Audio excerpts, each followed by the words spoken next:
Hi అండి, అందరికీ నమస్తే. ఇప్పుడు ఒక చిన్న పిట్ట కథ. ఒక పల్లెటూరులో ఒక రామయ్య అనే వ్యక్తి ఉన్నాడంట. ఆయనకు 1 ఎకరం భూమి ఉందంట. ఆ ఎకరం భూమి ఆట కష్టపడి వ్యవసాయం చేసి పండించుకుంటాడంట.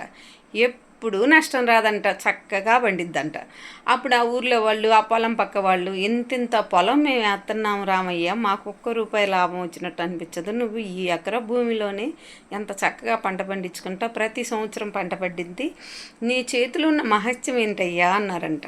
అప్పుడే రామయ్య అన్నాడంట, ఇది నా గొప్పతనం కాదయ్యా, ఈ భూమి ఆ రామయ్య తొక్కిన నేల. అందుకే ప్రతి సంవత్సరం విత్తనం వేస్తూ రామా అనే పదాన్ని కలుపుతూ ఆ విత్తనం నాటుతాను. అప్పుడు ఆ గాలిలో పలికేది ఆ రామనామమే, ఈ నీటిలో పలికేది ఆ రామనామమే, ఆ చెట్టు పుట్ట అన్నిట్లలో పలికేది ఆ రామనామమే. అందుకే ఆ ఫలితాన్ని నాకు ఇస్తున్నాడు ఆ రామయ్య అన్నాడంట. అందరికీ శ్రీరామనవమి శుభాకాంక్షలండి. ఉంటానండి, బాయ్.